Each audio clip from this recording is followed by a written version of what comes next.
এবারে গাইড লিখে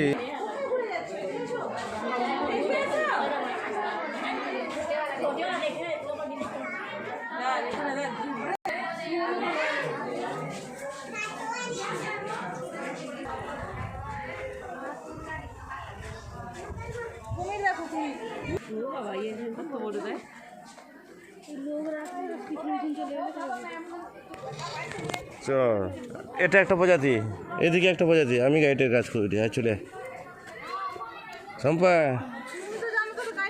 তো আমি না বলছি তো, তো সে তো জানে, আমি জানি সে সেদিকে, এই জন্য তোর দিকে বুঝলেন।